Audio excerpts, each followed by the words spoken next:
Whoa! Earth's surface is shaking. Long cracks split the ground open. Lava rivers are rapidly flowing down the slopes. Deafening noise is filling the air. Rocks and other debris are flying high up. Clouds of volcanic gas and ash cover the sky. Now, this is not a plot of a blockbuster disaster movie. It's what happens when supervolcanoes decide to erupt. But this is likely not the scenario that will take place when the world's largest volcano, Mauna Loa, decides to finish its long, long nap. In 2021, scientists were sure it would happen soon. But so far, nothing. The volcano's seismicity keeps increasing and then going back to normal. But you never know when this giant will finally come back to life. That's why experts have been monitoring geological activity on Hawaii's largest island for quite some time. The Big Island of Hawaii is made up of 5 volcanoes, including the most active on the planet, Kilauea, and the largest, Mauna Loa. This gigantic thing makes up almost half the landmass of the island. And what lava Kilauea emits in one day, Mauna Loa could spew out within 20 minutes. That's what it did in 1984. While Mauna Loa's smaller sibling has been throwing tantrums for a while, the giant has been slumbering ever since its last eruption. But very recently, the Hawaii Volcano Observatory has recorded more than 200 mini-earthquakes below Mauna Loa. It likely means an increased flow of magma down there. Good morning! The volcano might be waking up. Or not. If Mauna Loa did suddenly erupt, lava flows could reach the ocean and the most populated and touristy places, like Captain Cook, very, very quickly, in a matter of hours. In 1984, the last time the volcano erupted, lava got as far as the outskirts of Hilo on the other side of the island. That's where a campus of the University of Hawaii is found. Luckily, people had a few weeks' warning to get ready for the disaster. These days, locals have special go bags ready with the most important stuff, including documents and money. Such precautions can come in handy in case of an emergency evacuation. Even though most Mauna Loa eruptions have so far only affected the summit area, several of them sent lava all the way down to the ocean. And you never know how powerful the next eruption will be. Now, what is the highest mountain on Earth? Mount Everest, you say? Well, it depends. From seafloor to the summit, Mauna Loa is 1,000 feet taller than the famous Himalayan peak. The volcano is so big, it makes the Pacific plate it's sitting on literally slump under its weight. Scientists say that when this monster of a volcano erupts, the volume of lava coming out per unit will be life-threatening. Over its recorded history, Mauna Loa has been erupting regularly, almost every 6 years. And even though the last eruption of the volcano occurred about 40 years ago, scientists are certain it'll happen again. Now, remember the scene I showed you at the beginning? Well, you can relax. It's not likely to happen with Mauna Loa. The thing is, big island volcanoes, including Mauna Loa, aren't very volatile. That's because they're shield volcanoes. These volcanoes got such a name because they aren't really very high and resemble a warrior's shield placed flat on the ground. Shield volcanoes get formed by very fluid lava. It travels farther and forms much thinner flows than lava erupted from a stratovolcano, which is conically shaped and tall, like the infamous Krakatoa in Indonesia. So if, or should I say when, Mauna Loa erupts, there probably won't be ash clouds and tons of debris. The most dangerous thing will be lava. Since Mauna Loa is a shield volcano, its lava is extremely fluid and voluminous, which allows it to flow far and fast. Using theoretical vent maps, experts from the Hawaii Volcano Observatory have made charts of possible lava flows.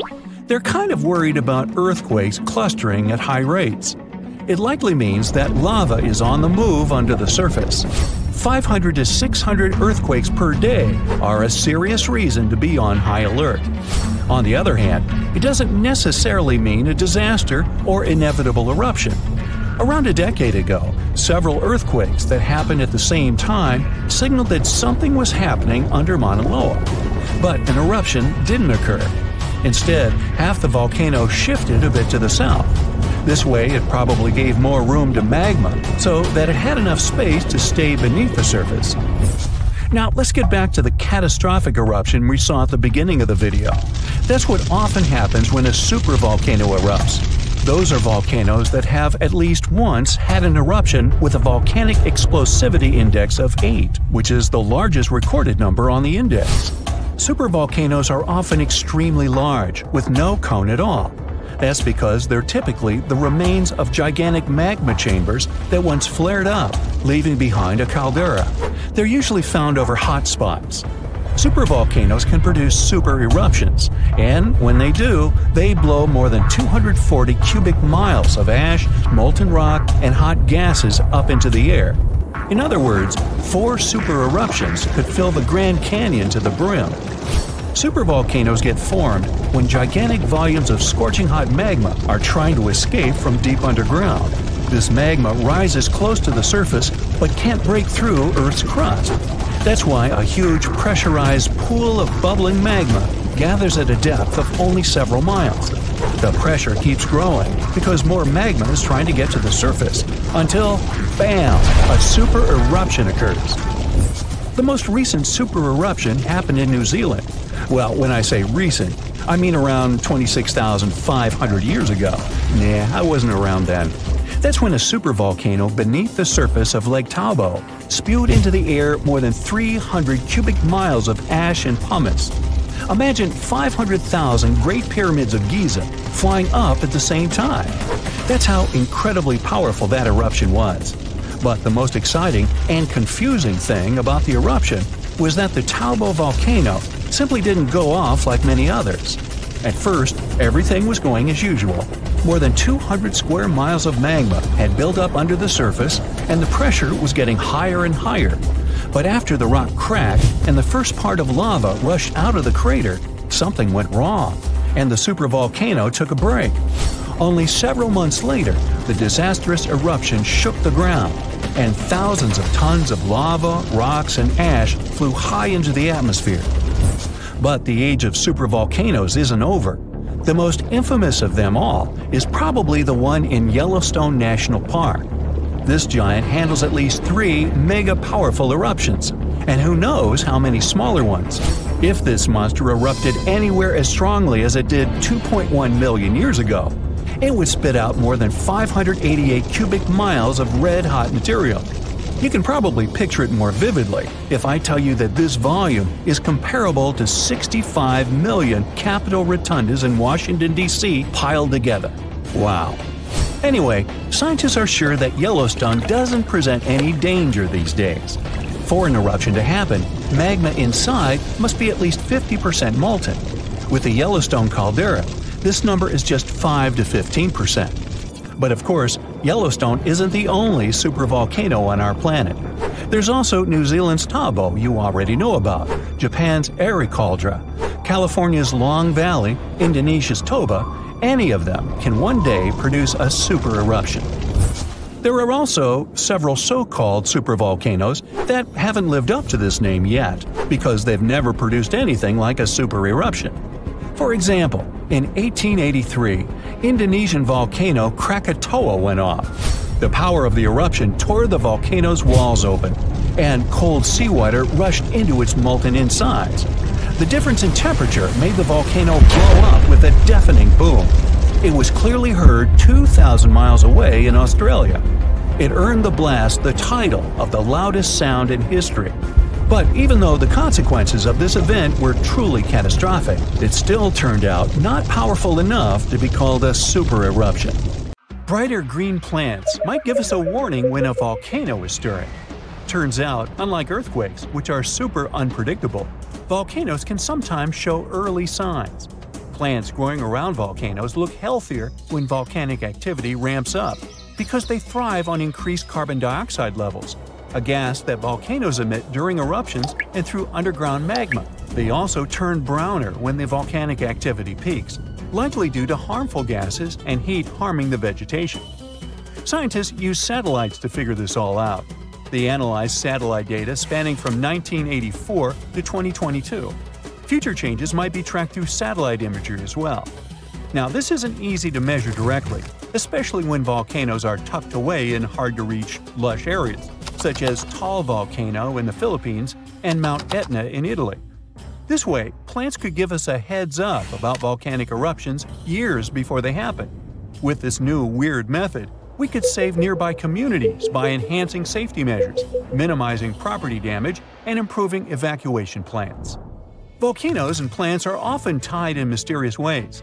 For example, volcanic eruptions in Krakatoa, Indonesia, gave a surprising boost to saguaro cacti in Arizona's Sonora Desert, even though they're thousands of miles away.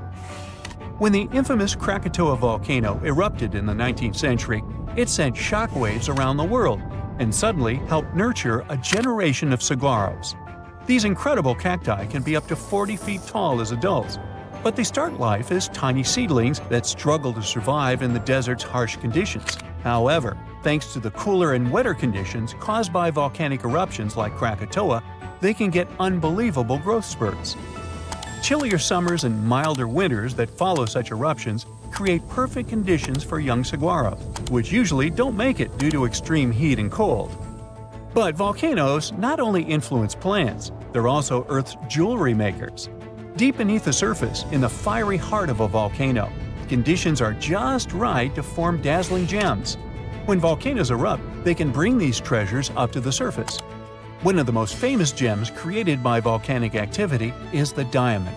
They're usually found in a rare type of volcanic rock called kimberlite, which forms deep within the Earth under extreme pressure and temperature. Millions of years ago, kimberlite eruptions, small but powerful volcanic events, hauled diamonds from deep within the Earth. This created sources for many of today's diamond mines. Now, these eruptions didn't happen just anywhere, but originated from the stable hearts of continents, known as cratons. They were bursting forth from as deep as 75 miles underground.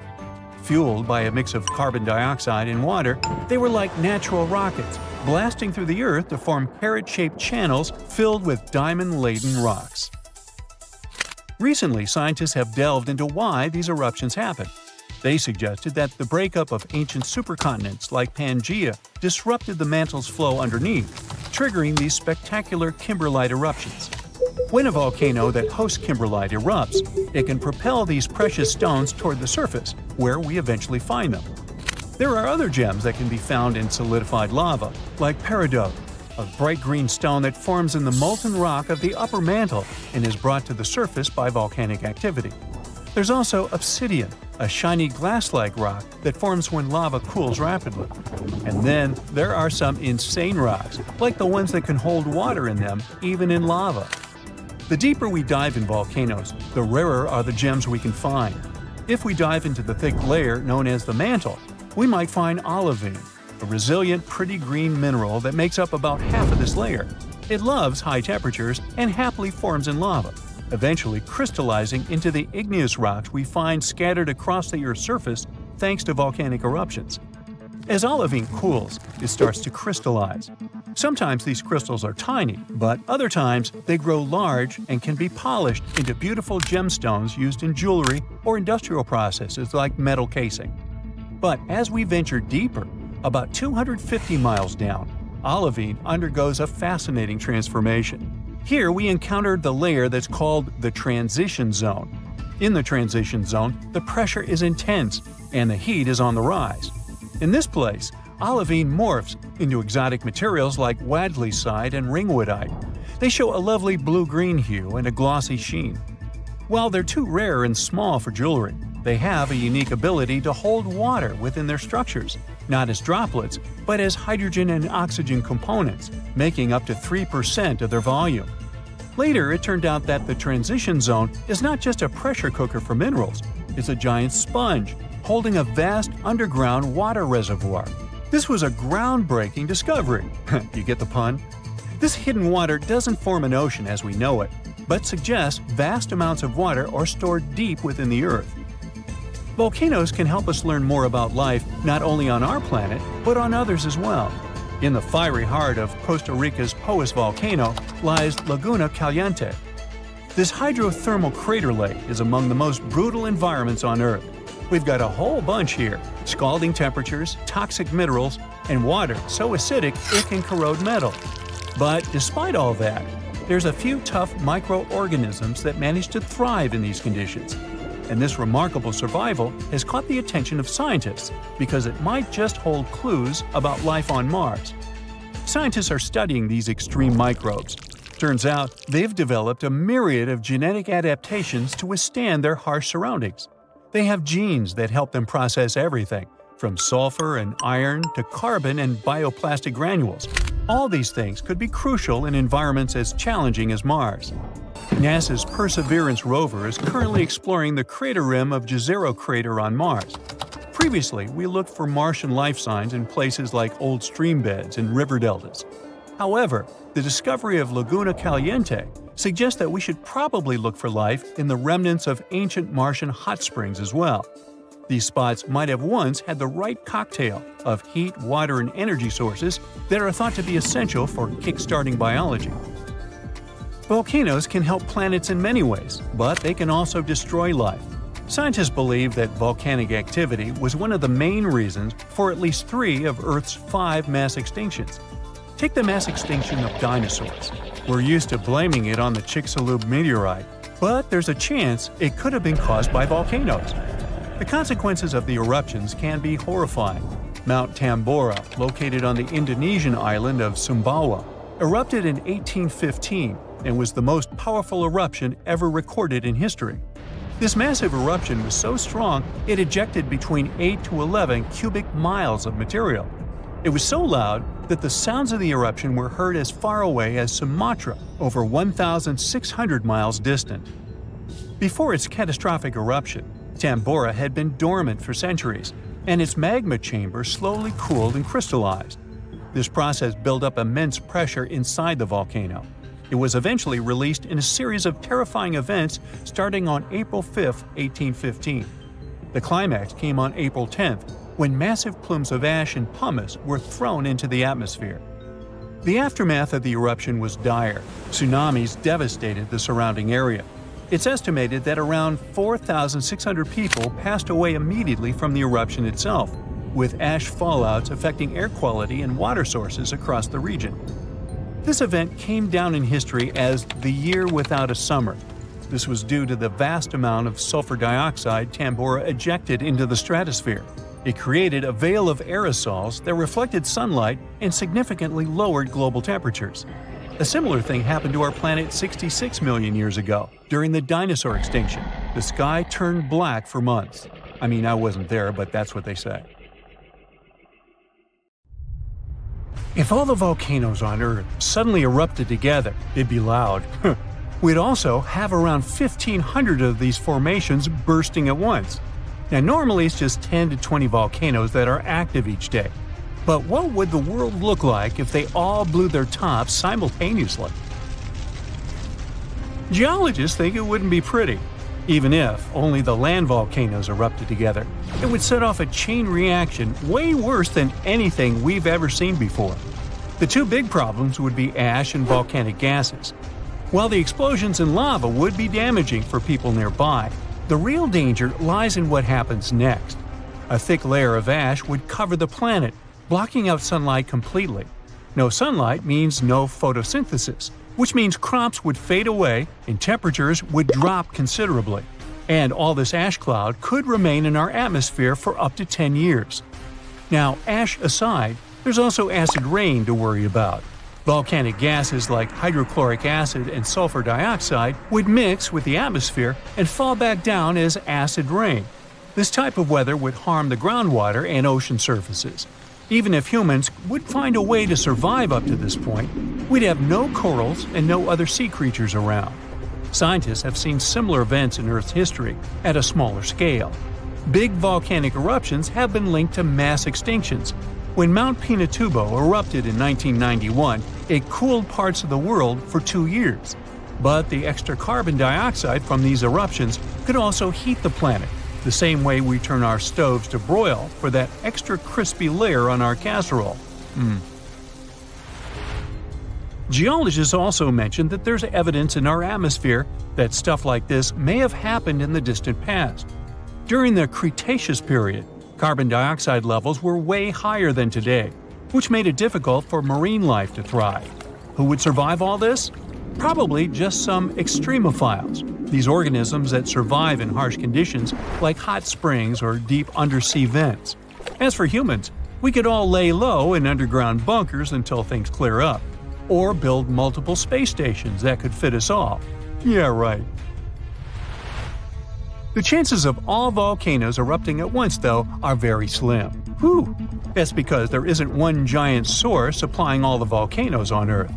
Each one of these openings has its own deposit of magma, except for a few cases where they indeed share the supply. For example, in 1912, Nova Rupta in Alaska erupted alongside another volcano sharing magma. Scientists have also found evidence of magma hiding under volcanic areas, like under the Taupau volcanic zone in New Zealand. This magma can spread out horizontally for long distances, but is still just a local feature. Even if we consider all the magma under Taupau as one system, it's not connected to other volcanic areas like Indonesia or the Philippines. Because the great majority are isolated, volcanoes can't sync up to erupt at once. The magma comes from different processes like mantle decompression or adding water to the mantle through subduction. There's no way to make all these different volcanoes erupt together because of how tectonics work.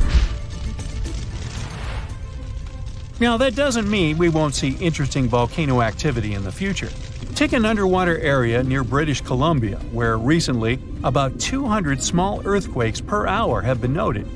Deep beneath the Pacific Ocean floor, off the coast of Vancouver Island, magma is set to erupt, heating the water so much that it'll bubble like soda.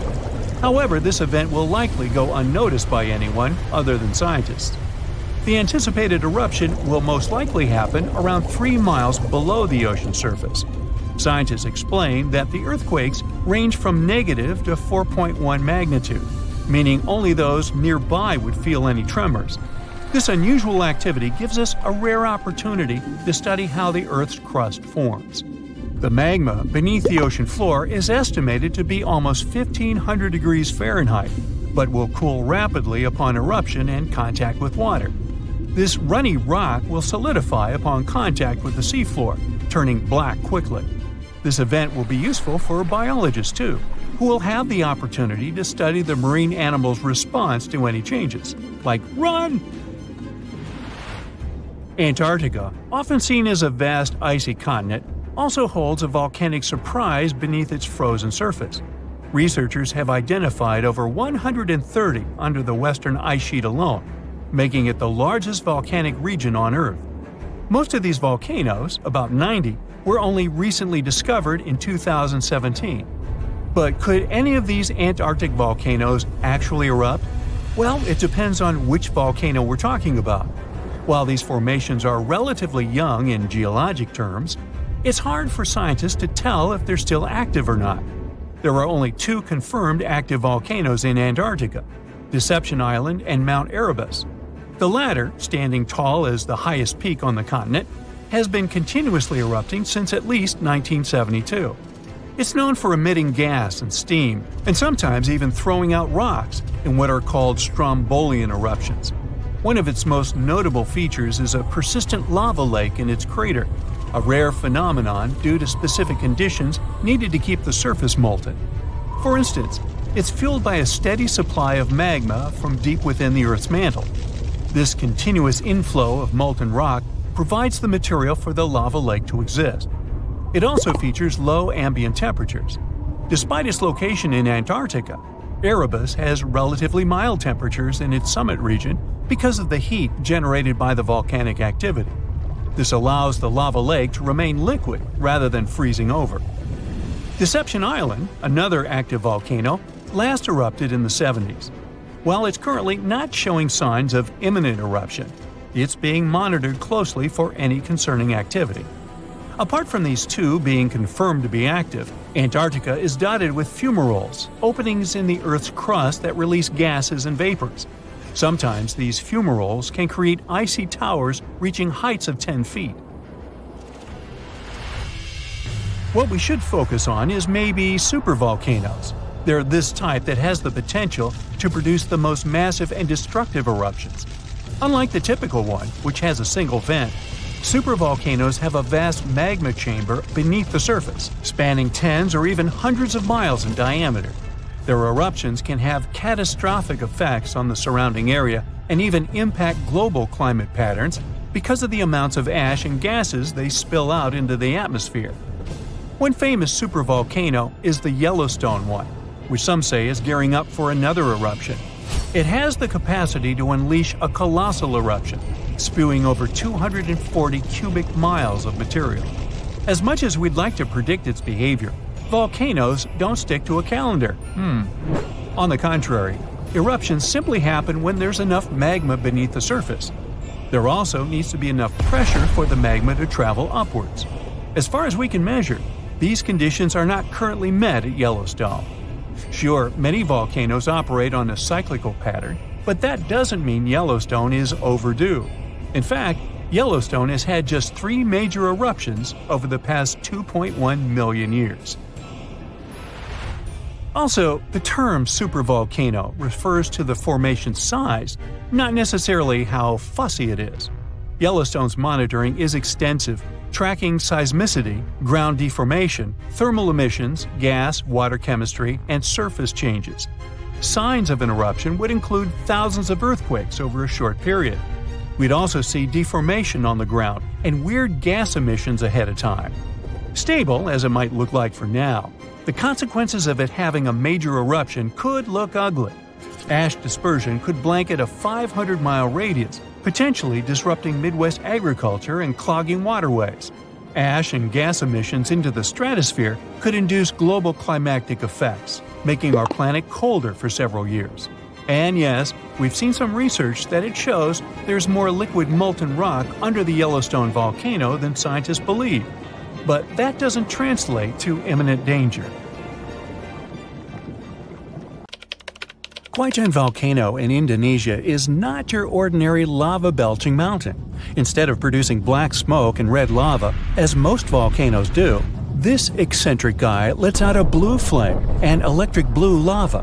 This phenomenon occurs because the volcano contains some of the highest levels of sulfur in the world, and when the sulfuric gases interact with scorching air and get lit by the molten lava, they start to turn blue.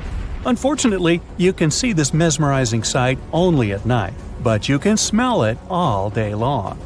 By the way, the world's largest acid lake is also located inside this crater. The Dead Sea has a high concentration of salt and minerals compared to other seas, even though it's technically a lake. Swimming is almost impossible, but people go there for the natural chemicals for the body. Floating on the surface is a great way to relax. This ancient body of water got its name because no macroscopic organisms can live there since it's 9.6 times saltier than oceans. Only a few bacteria and fungi can be found enjoying the salt. It's also Earth's lowest elevation on land at 1,400 feet below sea level. An underground crystal cave exists in Mexico, and it looks like some interstellar world. It's roughly 1,000 feet beneath the surface, with each spike measuring up to 35 feet in length and weighing up to 55 tons. These are some of the largest crystals in the world. Los Cantire Beach is an endless strand of white sand dunes and azure water. But don't let the tropical vibes fool you. It's located in Scotland. That's why it mostly looks like this during May and June only. In December, the place gets only an average of 1 hour of sunshine per day, making it way more dramatic and monochrome. The Georgia Guidestones is a collection of giant stones in a star pattern. It has inscriptions in 8 languages, including Hindi, Chinese, and Swahili. It also has an astronomical calendar finished in 1980 and was built to last centuries. No one knows who built it or why. All the way over in sunny California is Sequoia National Park, home to the giant forest. It's been around for thousands of years. More than 8,000 of these colossal trees rule the land, including 10 of the largest living plants in the world. The General Sherman sequoia is estimated to be up to 2,700 years old and is recognized as the world's largest known living tree by volume. The famous stone heads of Easter Island have been around for hundreds of years. No one knows exactly why they were built. Some scientists think that local people believed the statues would make the soil more fertile.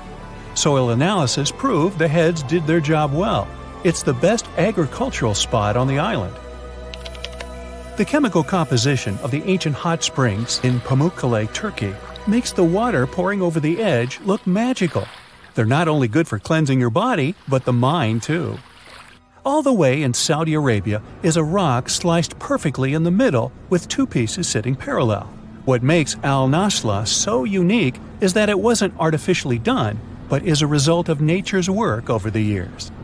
Now, this glacier may look like someone dropped tons of red paint in the middle of Antarctica, but it's actually the natural color. Blood falls is a result of extreme salted water mixed with iron oxide, giving out this eerie vibe in the middle of nowhere. In early May 2018, New England observed one of the scariest and most dangerous phenomena ever, a super long-track tornado. The frightening natural phenomenon started not far from Charleston, New Hampshire, and traveled toward the town of Webster in Merrimack County. It took the tornado 33 minutes to cover 36 miles and become the third on the list of the longest track tornadoes in New England. In the Philippines, you can swim in some of the most crystal-clear waters and discover an underwater world below you in the province of Palawan. The municipality of Coron has white sandy beaches with many small boats riding through the many amazing sceneries. Tristan da Cunha is a small volcanic archipelago in the Atlantic, with the only neighboring cities of Buenos Aires, Argentina, and Cape Town, South Africa. It takes 7 days by ship to get to this unique place. If you want to escape from the rest of the world, staying with the 280 locals will make you feel like you're away from everything. During the first week of January 2018, unusually cold weather in the northeast United States froze the Atlantic Ocean in North Falmouth, Massachusetts. What's more, the ocean was frozen so thoroughly that people were walking on the waves. Now, that's obviously something you don't see every day. Red sand is what makes this beach unique and why tourists flock to Tianjin, China. A red-colored plant called a sueda salsa dwells in the saltwater. The whole beach is covered in red, with only the top layer of the sea visible. If there ever was a thing that said, "I defy gravity" out loud, it's the stone of Davasco in Argentina. The huge 300-ton boulder stands precariously on the edge of a cliff and rocks a little bit from side to side in the wind. People even checked it by putting glass bottles under one of its edges. They exploded with another movement of the rock. Unfortunately today, you can't see this wonder of nature as it was a century ago. In 1912, the boulder suddenly dropped from its perch, which it had occupied for literally hundreds of years. The people of the nearby town of Tandil were so sad about this event that 95 years later, in 2007, they decided to restore the stone. They made a plastic replica of the rock and put it on the same spot and even in the same position. So, even today, coming by Tandil, you can see its famous balancing boulder. More of a symbol now, of course, because it's no longer rocking and only weighs 9 tons, but instantly recognizable nonetheless. Socotra is an alien-like island off the coast of Yemen in the Indian Ocean with one of the most unique trees ever seen. It's called the dragon tree, and it can only be found on this amazing island. In 2008, it was labeled as a World Heritage Site. If you ever see a tight burning column of air, don't panic, it's not the end of the world. The creepy combination of whirlwind sounds and scorching inferno means that you have crossed paths with a fire tornado, also known as fire twister or fire whirl. This dangerous phenomenon occurs mostly during wildfires. These fires create a big area of super hot air just above the ground. When this scorching air gets mixed with the cooler air higher up, it results in a whirlwind that churns up burning debris and flames. The most powerful firenadoes can stretch hundreds of feet into the air.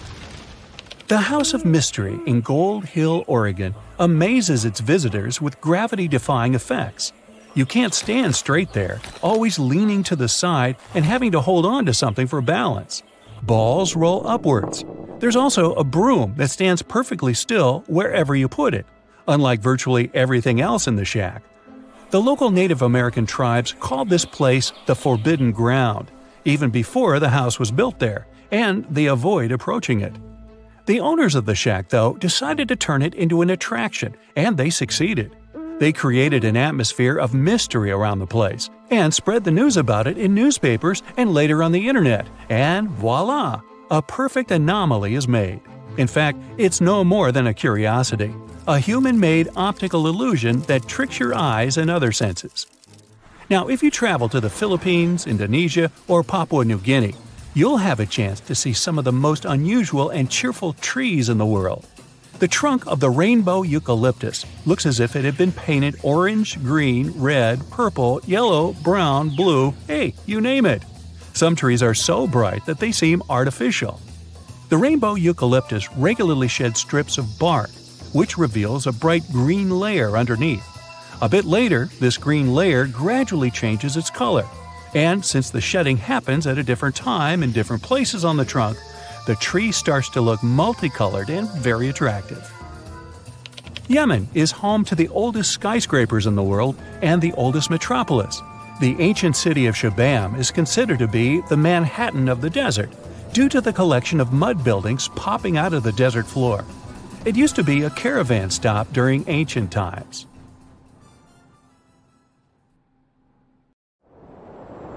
So, you might have heard that Yellowstone National Park is sitting on top of a giant supervolcano. That's the reason why the area can boast powerful geysers and hot springs. But it also means that underneath Yellowstone there is an enormous magma chamber. In 2015, researchers from the University of Utah found out that this chamber was much bigger than everyone had previously thought. They even found one more reservoir with magma under the top one. Apparently, the more spacious the chambers are, the more magma they contain. Together, the two reservoirs store a glob of magma that could easily fill the Grand Canyon not once, but 11 times. But you know the most worrying thing about the magma chambers? They tend to push against the ground above them. As a result, the land in Yellowstone rises about 1 to 2 inches a year. On top of that, Yellowstone has the status of an active volcano, and its volcanic explosivity index, yes, there is one, is 8 out of 8. Such a high number means that if this volcano erupted, it would be an apocalyptic event. To put it into perspective, the eruption of Pinatubo in the Philippines in 1991, which is considered the most powerful in living memory, was given a mere 6 on the volcanic explosivity index. Ha, loser.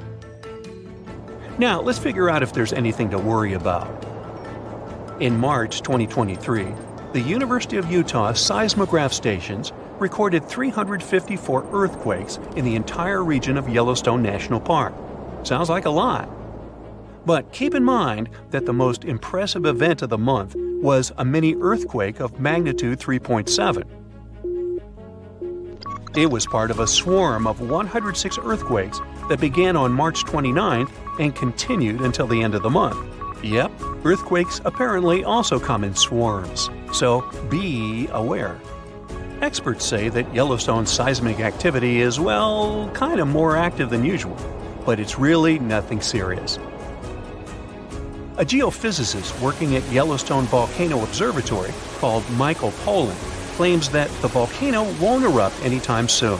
For this to happen, there must be enough magma ready to erupt beneath the surface. Whew. There should also be enough pressure to cause this magma to rise.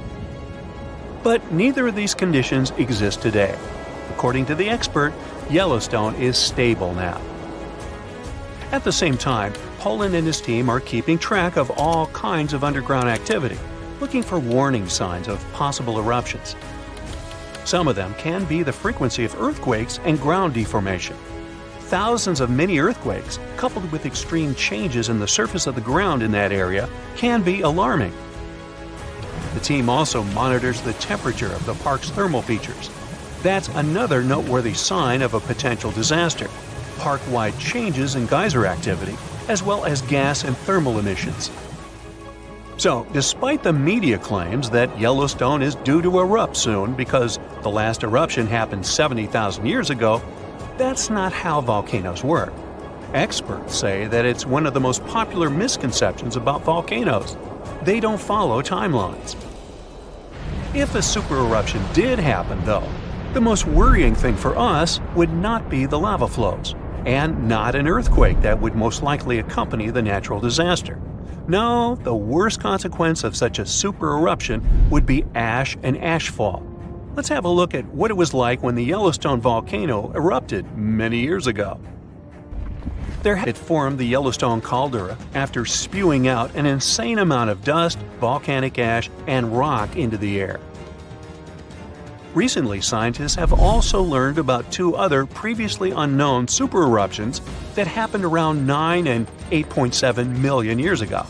The younger of the two is now considered to be the largest recorded event of the whole Snake River Yellowstone volcanic province. Anyway, let's have a look at what was going on all those millions of years ago. Because I wasn't around then, so we're all assuming this stuff based on evidence. The first signs of the disaster appeared long before the catastrophe broke out. For thousands of years, the heat had been welling up from within the planet's insides. It had been melting rock beneath the planet's crust and leaving behind huge chambers. They were filled with a pressurized mixture of semi-solid rock, magma, water vapor, and different gases, including carbon dioxide. All this scorching underground soup was expanding since more and more magma arrived with time. The land over the volcanic system was rising upward almost unnoticeably.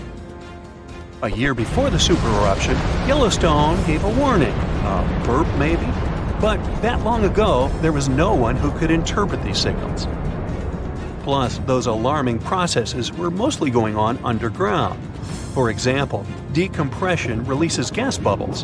While bursting, such bubbles can often power particular kinds of eruptions. Months before the eruption, small-scale earthquakes became more frequent and more intense. The ground in many spots all over the supervolcano got hotter than it used to be. Surface lakes and groundwater also became warmer. If people had been around at that time, they would have noticed unusual steam fogging in that area. Not long before the eruption started, the growing pressure pushed the ground over the magma chamber up. This created a dome-shaped uplift. Narrow cracks started to open along the edges of this dome.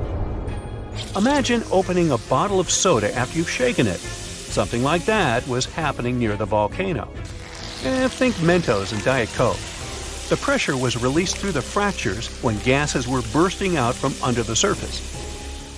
So right before the disaster, the ground around the Yellowstone volcano lifted. Geothermal pools and geysers heated up to boiling temperatures and got more acidic than usual. The magma started to rise toward the surface. At one point, the rock roof of the magma chamber couldn't resist anymore, and the eruption kicked off. Small but constant tremors began to move the ground days before the catastrophe. But the real shaking didn't start until several minutes before the eruption. With a deafening roar, a massive column of lava and ash hurled up into the air. Within several minutes, a pyroclastic flow rushed across the area at a hurricane-force speed. Such a flow is a liquid mixture of half-solid lava pieces, volcanic ash, and hot, expanding gases. It looked like an extremely hot, toxic snow avalanche. With a temperature of about 1,300 degrees, it was burning everything in its path. The volcano kept pumping ash for days on end. For all living creatures, ash fallout was one of the most dangerous consequences of the eruption. Volcanic ash turns into glassy cement within seconds of being inhaled. Most animals didn't have a chance to survive. Even thick trees started to collapse under the weight of this dense substance. It only took a couple of days until a thick layer of ash covered huge territories. After the ash got into the stratosphere, the temperatures all over the world started to drop. The eruption was rich in sulfur, which is an effective sunblocker. That's why it soon got so cold that there was no summer in the whole world for the next several years. Animals couldn't find food and clean water. This natural disaster, called the Gray's Landing supereruption, was colossal. That's how researchers described it in their recent studies. It affected a huge territory. The streams of lava enameled an area as large as New Jersey in scorching hot volcanic glass. It instantly sterilized the land surface, wiping out all the plant life that had been thriving there before. Now, if such an eruption were to happen these days, it would cover Colorado, Utah, and Wyoming with almost 3 feet of toxic volcanic ash. Many regions would be plunged into darkness. Even the coast, where most Americans live, would experience problems with the spread of the ash cloud. It would destroy crops and contaminate pastures, ruin power lines and electrical transformers. Well, so I'm sure you'll agree with me, it's a good thing that such a disaster isn't expected to occur anytime soon. Hey, we got enough other stuff on our plate. You look up and see a bright orange flash in the sky. A bit later, you hear a boom so loud the window panes around you burst into pieces. And then you see it. A giant piece of space rock burning high above your head, heading for Earth. When it touches the surface, the explosion leaves behind an enormous crater. It's 12 miles deep and as wide as Lake Michigan. After that, 3/4 of all living organisms on our planet are on the edge of survival. This event took place about 66 million years ago, and the bright flash in the sky was the very asteroid that wiped out the dinosaurs. These days, people have many ways to protect themselves, like we could hide in bunkers deep underground and survive. Such bunkers would already come in handy since there are many asteroids in the sky, and some of them are just waiting for their ticket to Earth to wreak some havoc. For example, the asteroid 1990 MU. In 2027, it'll come alarmingly close to our planet. Many people fear that Earth's gravitational pull will trap the rock, which is the size of 2 Brooklyn bridges. In this case, it'll start to move closer and eventually crash into the planet's surface. Such an impact would cause a shock wave that would be felt on other continents. Once the asteroid hit the ground, there would be an explosion. It'd be so bright, people would think a new sun appeared right here on Earth. The collision would release a huge amount of energy that would then turn into heat. Everything around the impact site would catch fire. And if the asteroid fell in the water, it would cause tsunami waves higher than the Empire State Building. Many coastal cities would be flooded. The dust that would rise after the explosion would cover the sun. The world would be plunged into darkness. If the dust stayed in the air long enough, the climate on the planet would change and Earth would start to freeze. If you think such a small meteorite can't cause serious damage, look at the Chelyabinsk meteor. It hit the Earth in the winter of 2013. When the space rock entered the atmosphere, people miles away heard a loud bang. The brightly burning object was approaching the surface at about 11 miles per second. Halfway through the flight, it split into several pieces. This caused several stronger shock waves. When the meteorites hit the ground, it caused a major earthquake, and the aftershock from the explosions shattered the windows of 5,000 buildings. People in 6 cities around the crash site felt the aftereffects of the fall, and this meteorite was only 60 feet wide. Fortunately, the asteroid 1990 MU will move past our planet. We'll be safe. Whew! But the next asteroid to approach Earth is going to be 3 miles wide. It's called 3122 Florence. If this giant hit our planet, it could wipe entire continents off the face of the Earth. In 2017, this space rock got awfully close to us. It could be seen in the sky even with a small telescope. Now, the next asteroid is the biggest one to worry about, 1999 JM8. It's about as wide as Manhattan, and it has an unnerving habit of approaching Earth a bit too close for everyone's liking. A small asteroid named 2020 VT4 got closer to our planet than all others have ever done. In November 2020, it flew over the Pacific Ocean at an altitude a bit smaller than the distance from Los Angeles to Las Vegas. That space rock was about the size of a big car. If it did make it to Earth's atmosphere, it would burn up completely before touching the ground. Falling asteroids and meteorites aren't uncommon on our planet. Luckily, most of them burst into flames and burn up before they enter the atmosphere. Mars is to blame for such frequent meteor showers. The planet isn't far from the main asteroid belt in the solar system. Sometimes, the gravitational pull of the red planet grabs asteroids from there. Then, Mars spins them around and flings them in our direction, just like a slingshot. So, Mars is a bully. Good thing we're protected by Jupiter. It's the largest planet in our solar system, and it has an incredibly strong gravitational field. It keeps the asteroid belt in line and protects us from being constantly hit by a rain of meteorites. And that's good news, considering Ceres is in the asteroid belt. This enormous space rock is so big that it was once considered to be a planet. Then, for many years, scientists called Ceres an asteroid. But in 2006, it was finally classified as a dwarf planet. This space object contains a third of the total mass of the asteroid belt, which is about 4% of the Moon's mass. If Earth were as large as a nickel, Ceres would be about the size of a poppy seed. So, what if an asteroid several miles across was heading toward our planet and people had to stop it? Well, we could break the space rock into smaller pieces. A massive explosion could be used to do this.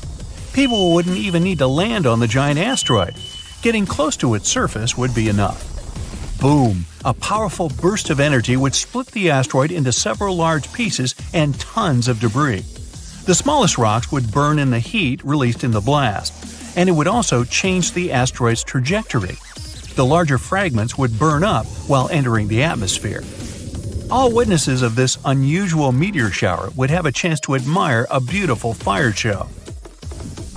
Another means of protection could be a kinetic battering ram. Simply put, it would be a huge object that people would send towards the asteroid approaching Earth. Or it could be a heavy spaceship.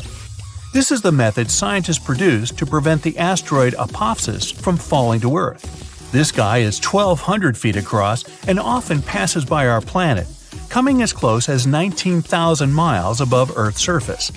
The asteroid is going to pass close to our planet again in 2029. And there is a possibility that in 3036, it might crash into the Earth. If it happened, the explosion would leave a crater more than 3 miles across. Within 6 miles of the impact zone, all buildings and subway tunnels would be crushed or severely damaged. The event would also trigger a powerful earthquake. In the area of 30 miles away from the crater, car windows and window panes in houses would be shattered. And 75 miles away from the impact site, the earthquake would move furniture and buildings. One way to stop such a catastrophe is to build a heavy spaceship. It would take off from Earth, speed up, and then ram into the asteroid with great force. This impact would alter the course of the huge space rock, and it would fly past our planet. We could also try to stop the asteroid by wrapping it in foil. This would make its surface reflective, and then solar pressure might gradually change the asteroid's trajectory. Another alternative is using the gravitational tug. In this case, we would send an unmanned spaceship, large and heavy, toward the asteroid. It would fly over the space rock and slowly draw the thing closer with its gravitational pull. A small change, of course, would be enough to make the asteroid fly past our planet. Another way to protect Earth would be to build a system of giant lenses in space. Perhaps you've tried focusing sunlight with eyeglass lenses. Then you know how hot this sunlight can get. Now imagine having many giant lenses that are all directed at one point. Scientists think that focusing such a powerful beam of light on the asteroid would make the rock melt and evaporate, slowly changing its route. And one more way to protect ourselves from the asteroid would be to install several rocket engines on its surface. It would turn the space object into a rocket, and we could set its course from Earth. Rogue stars pose a much bigger danger. Like asteroids, they fly through space and can collide with anything in their path. The problem is that they have a gigantic mass, sometimes comparable to our Sun's. Around 70,000 years ago, a duo of rogue stars whooshed past the Sun. It didn't affect Earth, but caused some disturbance on the outskirts of the solar system. This event is likely to happen again someday. The rogue star Gliese 710, about half the mass of our Sun, is moving toward our solar system right now. There's a possibility that it'll begin to grab asteroids from the outer asteroid belt and toss them at us. And then, rare meteor showers you can observe these days will become a regular occurrence. But right now, this rogue star is extremely far from our world, and there's a bigger chance that it'll pass by without affecting our peaceful existence. The ground shakes beneath you. The pictures rattle on the walls. You hear a rumble off in the distance. Then, boom, a deafening explosion. The shockwave blasts through the windows and sets off car alarms. You duck under the dining table for cover, but then you remember you live not far from a supervolcano in the middle of a tropical jungle. So, staying in one place isn't a good idea. The shaking finally halts. You take this chance to peek outside and see a giant cloud of smoke covering the sky. It's lunchtime, but you wouldn't know it. The sun is completely veiled and darkness falls. The power's out in the whole city. In this darkness, you see red molten lava shooting from the sky and spilling on the rim. You run outside along with dozens of your neighbors. Your priority right now, find safe shelter and fast. You think about taking the car, but with everyone running on the road, that's a no-go. So you run on foot where the crowd is going. Supervolcanoes are in a league of their own when it comes to natural disasters. Surprisingly, it's not all about size or height. A volcano is dubbed super if it erupts more than 240 cubic miles of magma. That's more than enough to overfill Lake Erie. It must also have a history of erupting and a magnitude of 8 on the Volcanic Explosivity Index. The largest active volcano on Earth is Hawaii's Mauna Loa. It's so big, it would cover the entire state of Rhode Island plus some. And next time you see a commercial plane flying high in the sky, remember that 30,000-some-foot altitude is about as tall as Mauna Loa is from base to summit. It's technically taller than Everest when you measure it like that, yet it's not considered a supervolcano. So you're running along the dark road not knowing and barely seeing where to go. Then, all of a sudden, a massive flaming boulder smashes through the bridge in front of you. You and everyone else are now stranded on the side of the volcano as it's getting more chaotic each second. Most of the crowd disperses, finding their own ways to safety. You remember there's a way to the other side not many people know about, but you'll have to cross a raging river through the dense jungle. You calm what's left of the crowd, and everyone follows you to your secret getaway. You finally get out of the city limits and head into the jungle. With the sky already dark, the tall trees and thick leaves make it almost pitch black. Everyone gets out their phone flashlights to navigate through the dark path. You all need to stick together and make sure nobody gets lost. Suddenly, fiery rocks strike the trees not far from you. Everyone jolts and tries to rush ahead, but nowhere is safe when it's raining scalding fire all around. You and your group have to pick up the pace or else. Imagine a typical avalanche or mudslide, very dangerous situations on their own. Now, imagine an avalanche of lava rocks and lava sliding down a mountain instead of mud. That's what's making its way towards you right now.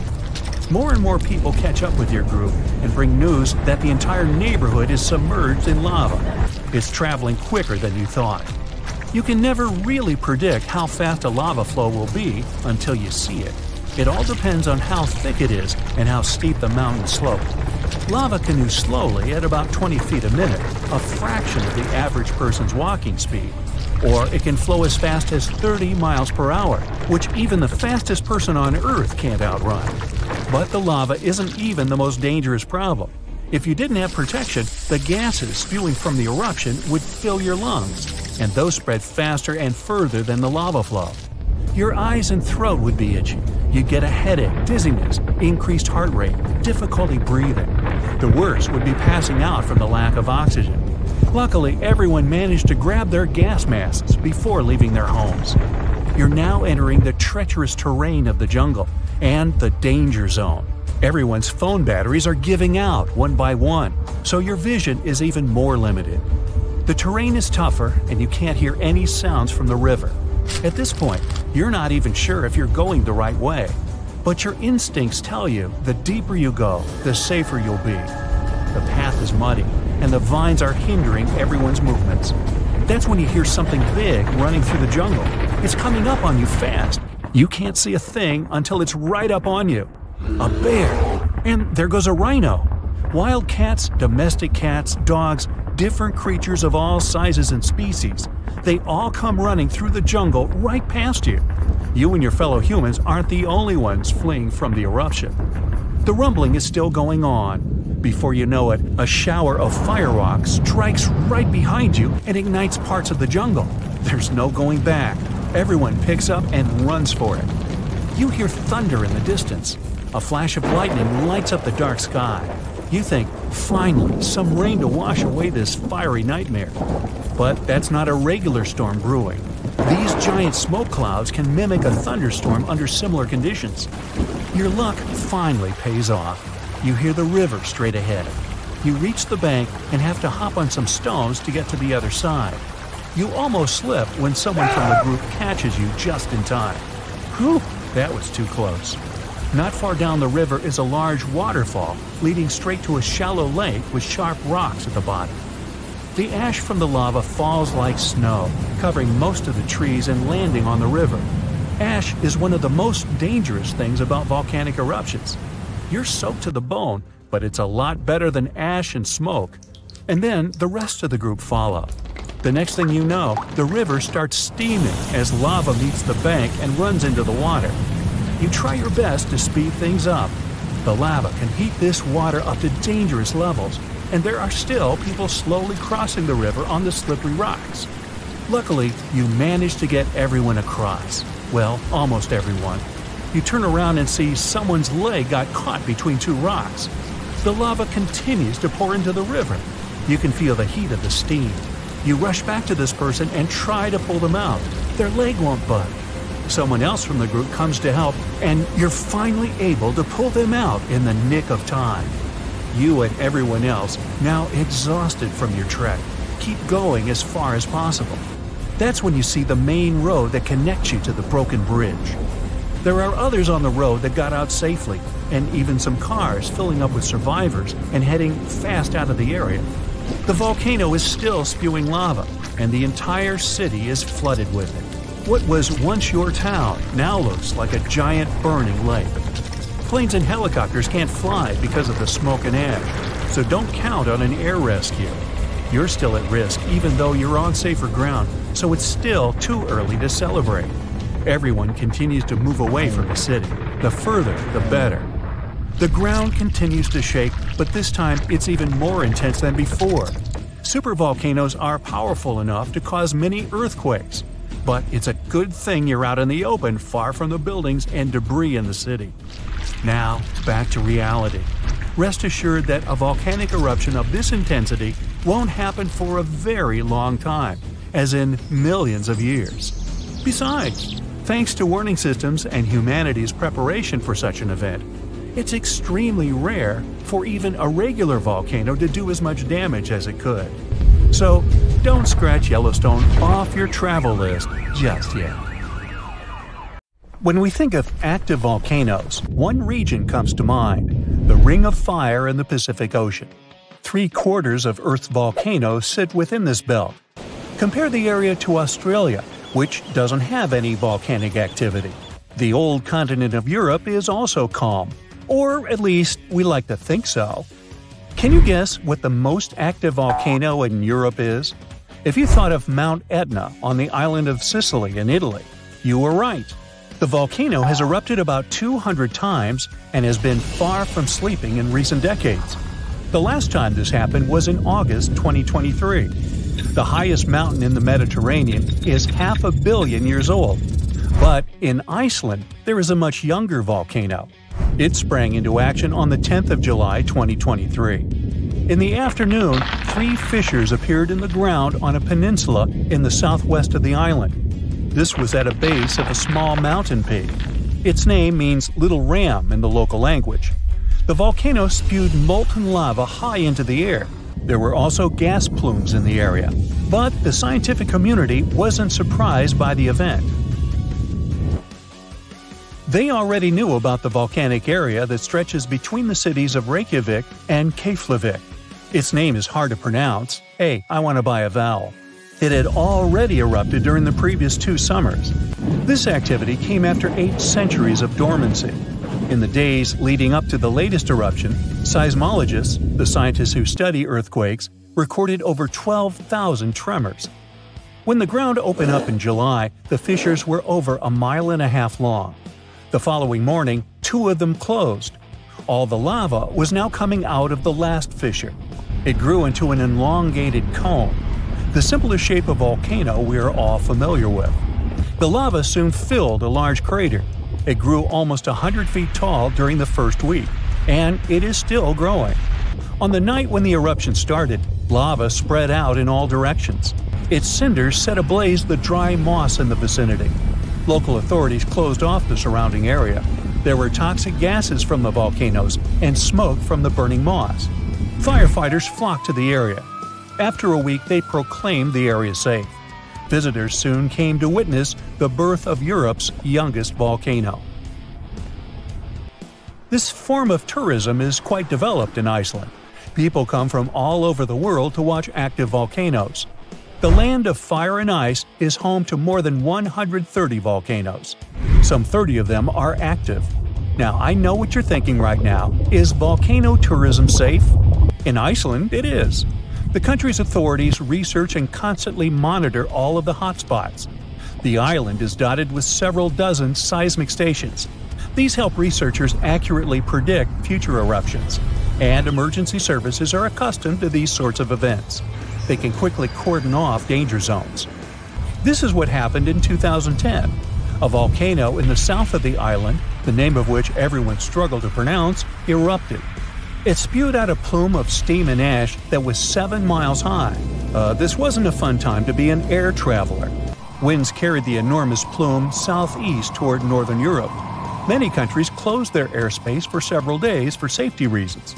The volcano erupted in March, but the Earth was shaking from January the same year, so seismologists knew that an eruption was approaching. When it comes to the continent's youngest volcano, the tourist infrastructure is already there. Visitors can leave their cars at a designated parking lot. Then they go on a 5-hour-long trek. This leads to a viewing deck. Tourists are so close to the epicenter that they can feel the heat haze from the crater. The sight is the most impressive at nighttime. Safety is never a concern. Scientists regularly chart out hazard maps that outline the borders of lava fields. This way, visitors who stick by the rules are never in harm's way. More than a week after the eruption started, a section of the crater collapsed. Lava flowed downhill west of the volcano. This majestic smoldering hot river is slow-moving lava. Scientists categorize it as an AA type. The term is Hawaiian. It describes basaltic lava that has a rough and brittle surface. The flow is composed of broken lava blocks that are called clinkers. They fall off as the substance flows. This reveals red-hot areas. The cooler sections of lava are gray and black in color. When it moves forward, it produces a distinctive sound like shattering glass. Nearly a month after the eruption of the new volcano, we got aerial footage of an interesting phenomenon. A tornado formed directly over the lava flow. This occurs due to the high temperatures in the area. When the conditions are right, a column of heated air can easily turn into a mini tornado. Scientists observed a similar event happen during the 2018 eruption of Mount Kilauea in Hawaii. The lava fields of Europe's second-largest island tell the story of the creation of Iceland. It sits above the place where the North American and Eurasian plates meet each other. Tectonic plates are huge, rocky chunks of Earth's most outer layer. There are roughly 20 of them. They rest on a partially molten layer of rock. All the lava we see on the surface starts its journey here. You could say that these plates float on molten rock. Their boundaries are unstable, so when two plates grind past each other, they release tremendous amounts of energy. The formation of volcanoes is one result. These are places where the molten rock travels upward to the surface. Iceland began to form some 60 million years ago. The tectonic plates under the ocean drifted apart. Enough lava piled up on the surface to create solid ground. This ancient rock is under the waves today. As new lava reaches the surface and cools down, it pushes the old rock away from the center of the island. That's why the oldest parts of Iceland aren't 60, but only 16 million years old. The country's active lava fields are young in geological terms. Some of them are under 1,000 years old. Scientists consider the island a hot spot for volcanoes, pun intended. Nearly a third of the basaltic lava that reaches the Earth's surface in recorded history came from Icelandic eruptions. Fissure swarms, like the ones before the 2023 eruption, cover 30% of the Nordic country. For this reason, only a quarter of the island is inhabited. Norse Vikings were the first people to settle in Iceland at the beginning of the 10th century. Nature threw them a loud welcoming party. Just a few years after their arrival, they witnessed one of the greatest volcanic eruptions in history. Vikings came from a region without volcanoes, so they had no clue as to what was going on. Today, Icelanders are used to such events. This is good because their homeland is entering a new era of volcanic activity. Volcanologists suspect that recent events are an introduction to decades of more frequent eruptions. The peninsula that is home to Earth's youngest volcano is just 17 miles southwest of Iceland's capital city. It's been dormant for a long time. Present-day eruptions there are a reminder that the natural processes that created Iceland are still ongoing. Recently, scientists discovered that there's a historical link between volcanic eruptions in the north of Europe and glaciers. Our planet went through at least 5 major ice ages. These were exceptionally lengthy periods when the average temperature on Earth dropped. The result was the expansion of ice sheets across northern Europe and North America. The last ice age ended some 10,000 years ago. Researchers are still trying to fully understand how these glacial periods affected volcanic activity. They suspect that the sheer weight of all that ice disrupts the flow of magma underground. When glaciers retreat, the pressure is lifted. This makes it easier for lava to flow upward to the surface where it bursts.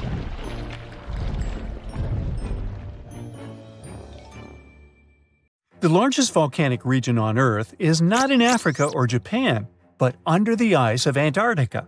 Scientists found 138 volcanoes in its western part, and if they decide to go wild, you'll surely notice it. They could melt huge amounts of ice that will move into the ocean, raise its level, and make our planet uninhabitable for humans. But before you pack your things to fly away to another planet, hear me out. Only 2 of the Antarctic volcanoes are officially classified as active now. And it would take a whole series of eruptions, decade after decade, to seriously impact the whole world. Mount Erebus, one of the 2 Antarctic volcanoes currently in action, proudly bears the title of the world's southernmost active one. It has been continuously erupting since at least 1972. It emits plumes of gas and steam and sometimes even spews out rocks, and scientists call it Strombolian eruptions. One of the coolest features is a lava lake in one of its summit craters, with molten material on the surface. Such lakes are rather rare because they need certain conditions to make sure the surface never freezes over. The second active volcano is Deception Island, a horseshoe-shaped landmass. It is the caldera of an active volcano that last erupted over 50 years ago. Scientists who monitor it say it shouldn't go wild anytime soon. Antarctica also has plenty of fumaroles. Those are volcanic vents that release gases and vapors into the air. In the right conditions, they can spew out enough stuff to build fumarolic ice towers up to 10 feet tall. Scientists keep an eye on the Antarctic volcanoes with seismometers that detect when the Earth starts trembling from volcanic activity. Sometimes they also use more complicated tech, but it's all really challenging because of how far away this polar region is and how tricky it is to get there. That's why no one can predict when one of the continent's volcanoes that are now sleeping might erupt. We can guess what this waking up would look like if we analyze the events from nearly 20,000 years ago. So, shall we? One of Antarctica's sleeping volcanoes, Mount Takahe, had a series of eruptions and spewed out a good amount of halogens rich in ozone back then. Some scientists say these events warmed up the southern hemisphere. Glaciers started to melt and help finish the last ice age. For these events to repeat, we'd need a series of eruptions with substances rich in halogens from one or more volcanoes that are now above the ice. It's an unlikely scenario, but since it already happened in the past, it's not completely impossible. As for volcanoes hiding under a thick layer of ice, it looks like their gases would hardly make it to the atmosphere, but they would be strong enough to melt huge caverns in the base of the ice and produce a serious amount of meltwater. The West Antarctic ice sheet is wet and not frozen to its bed, So this meltwater would work as a lubricant and set the overlying ice into motion soon. The volume of water that even a large volcano would generate in this way is nothing compared to the volume of ice beneath it. So a single eruption wouldn't make a difference. But several volcanoes erupting close to or beneath any of the western Antarctica's big ice streams would. Those ice streams are rivers of ice that take most of the frozen water in Antarctica into the ocean.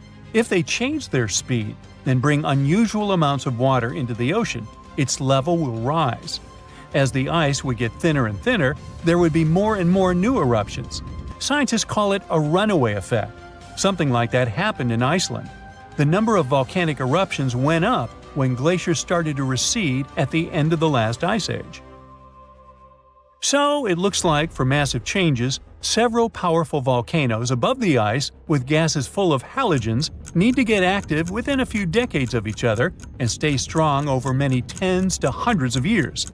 Antarctica stores around 80% of all the fresh water in the world, and if they melted all of it, global sea levels would rise by almost 200 feet. And then we'd have to look for a new planet to live on. But this again is an unlikely scenario. It's more likely that the eruptions under the ice will lubricate ice streams and seep water into the ocean. But it wouldn't be the end of the world. A super strong, super angry supervolcano could do it though, and it has already happened in the past. Over 200 million years ago, the world went through a major makeover with not one, not two, but 4 massive volcanic eruptions in huge pulses. The supervolcano called Camp had been erupting over and over for 600,000 years. It all happened in Wrangell, a large chunk of land that used to be a supermassive volcano stretching across what's now British Columbia and Alaska. And it wasn't the lava or the volcanic ash that ruined the environment. The eruption made carbon levels skyrocket. The planet would never be the same again. This volcanic activity might have helped dinosaurs grow from cat-sized critters into giants we saw in Jurassic Park. It kicked off a 2 million-year rainy season. It made the whole world hot and humid, and the dinos just loved it. Researchers dug deep into sediment layers beneath an ancient lake in Asia to uncover these secrets. They found traces of volcanic ash and mercury, clear signs of those epic eruptions. There were carbon signatures showing huge spikes in carbon dioxide levels. It made the atmosphere toasty, and the rain poured down. So the bad news is, another eruption like this could happen. The supervolcano beneath Yellowstone National Park has been sleeping for nearly 70,000 years. But if it wakes up, it would be many times more catastrophic than the eruption of Mount St. Helens in 1980. It's considered the most disastrous volcanic eruption in U.S. history. It followed 2 months of earthquakes and injection of magma below the volcano that weakened and destroyed the entire north face of the mountain. The eruption column went 80,000 feet into the atmosphere and spread ash over 11 U.S. states and several Canadian provinces. The last Yellowstone eruption was 1,000 times greater than that. The ground above Yellowstone sits on a hot spot made of molten and semi-molten rock called magma. This magma stuff flows into a chamber beneath the park, about 4 to 6 miles down, making the ground puff up like a balloon. But then, as it cools down, the ground goes back to its usual state. Volcano watchers have been keeping an eye on this for a century. They noticed the ground lift up about 10 inches around 20 years ago, but since 2010, it's been going back down. The experts say we have no big eruptions on the horizon, so doomsday isn't coming anytime soon. But there's some underground activity going on lately which keeps us interested. Since humans haven't been around to witness every little thing Yellowstone does, it's kind of tough to say for sure what's brewing down there. Yellowstone has had some epic eruptions within the last couple million years. They happen like clockwork, with gaps of 600,000 to 800,000 years between them. The last big one was around 640,000 years ago, and it basically reshaped the entire landscape, spreading ash and debris as far as Louisiana. You can still see the aftermath of the last big eruption in the Yellowstone caldera today. Experts say a massive eruption like the last one is an unlikely scenario. We're more likely to see eruptions of steam and hot water or lava flows. When and with what force it will wake up remains a mystery to scientists. If you've ever been to Yellowstone National Park, you were probably mesmerized by its geysers, which spew superheated water and steam high into the air. But an even more intriguing thing actually hides underground. I'm talking about that underfoot plumbing system that makes those grand eruptions possible. About that, there's good news.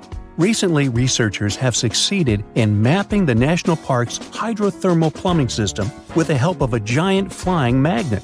As a result, scientists have managed to document all these features in stunning detail. The thing is, Yellowstone houses the world's largest hydrothermal system. It contains over 10,000 features, like geysers, mud pots, hot springs, and steam vents. They're fed by a network of underground water pathways. Those get overheated by magma flowing underground. It causes the water to rise to the surface. Now, no one actually knows much about the workings of this system, but the newly created maps might finally shed light on it.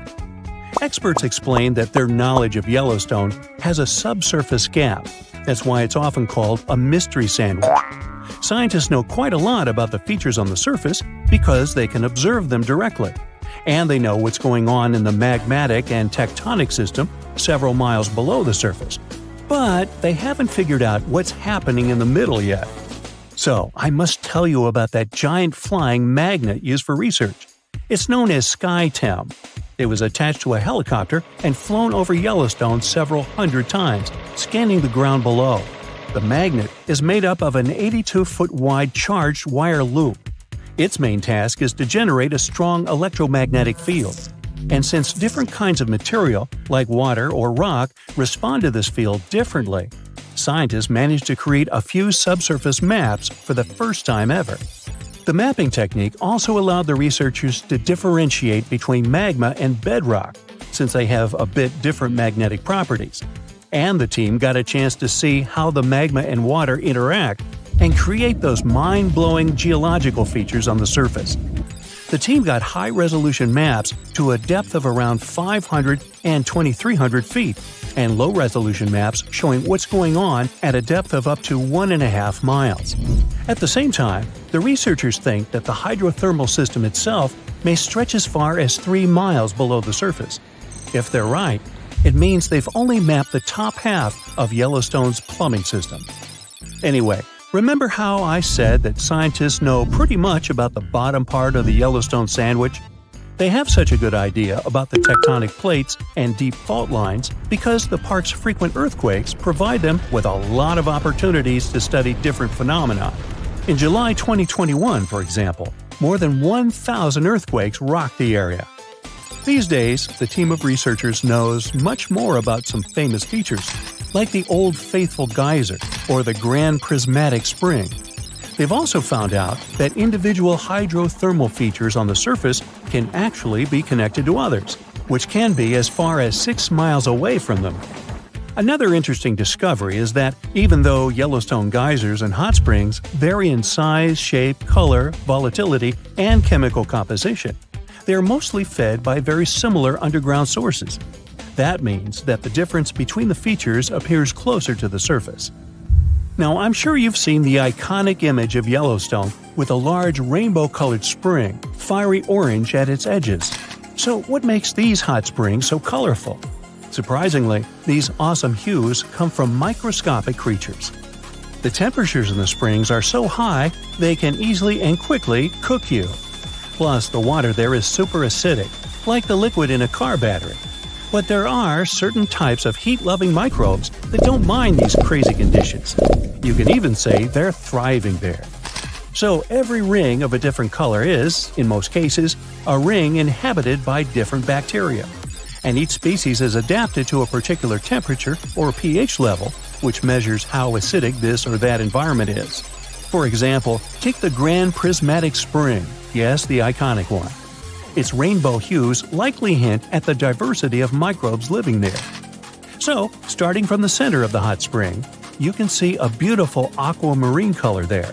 That's where the water temperature is the highest, reaching 189 degrees Fahrenheit, because this area is right over the underground water source. The water there is too hot even for microbes. That's why what you see is mostly clear water. As for the reason for its blue color, It's the same as why the sky is blue. Sunlight hits the surface of the water and the light scatters, but the blue light scatters the most, getting reflected back to your eyes. Now, the next ring of color is yellow, all thanks to certain cyanobacteria. The temperature in this yellow ring reaches 165 degrees Fahrenheit. If the conditions in the hot spring were a bit different, these bacteria would create a blue-green hue thanks to a green pigment called chlorophyll. But since the sunlight hitting the spring is too intense, the bacteria start producing another type of pigment. It's called carotenoids. And guess what? It acts as a sunscreen for the bacteria. And since this pigment is orange, the normally green bacteria get a yellowish hue. And finally, we've got that bright orange color closer to the edges of the prismatic spring. It's a bit cooler there, around 149 degrees Fahrenheit. In this part of the spring, you can find several types of bacteria. They all produce substances that give the spring this bright orange color. And finally, right at the edges of the spring, the temperature is cooler, around 131 degrees, and a greater variety of microbes can survive there. All of them combined give the edges of the spring that red-brown hue. But scientists believe that people and their activity may have influenced the colors of Yellowstone's hydrothermal features. For example, in the past, the temperatures in the Morning Glory pool used to be much higher than they are today. That's why its color was a deep blue. But trash has started to accumulate in the pool, and some of it clogged the vent. This caused the temperatures to drop, which led to microbial growth. As a result, that pretty blue color turned into orange-yellow.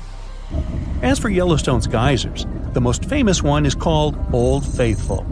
It got this name at the end of the 19th century because of how regular its eruptions were.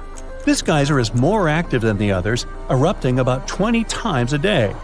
Each of these magnificent events lasts from 1 to 5 minutes, and the fountain of steaming water can reach a height of 180 feet. Now, while talking about Yellowstone National Park, we can't but mention Yellowstone supervolcano, right? Supervolcanoes appear when huge volumes of magma are trying to escape from deep underground. Eventually, they burst through Earth's surface. Sometimes all this magma gets stuck, unable to break through the planet's crust. And then, massive pools of pressurized magma gather at a depth of several miles. The pressure keeps growing because more and more magma is trying to get to the surface. At one point, a super eruption goes off. You don't necessarily want to be around for that. Over the past 50 years, the Yellowstone caldera has risen almost 3 feet. It shouldn't alarm you, though. Experts are sure it's a natural behavior for Yellowstone. Periods of dome-shaped uplift are followed by the caldera lowering. Scientists think the supervolcano doesn't present any danger at the moment. For an eruption to happen, the magma inside has to be at least 50% molten. With Yellowstone, this number is just 5 to 15%. Even better, a recent study made the researchers believe the hotspot might be in a state of decline right now, even despite all the breathing and dome-raising activity. There have been at least 3 other super eruptions in the history of Yellowstone volcano. They happened 2.1 million, 1.3 million, and 640,000 years ago, long before video. The most recent super eruption was dubbed the Lava Creek Eruption. It formed the Yellowstone caldera after spilling out 240 cubic miles of rock, dust, and volcanic ash. No thanks, I'll pass.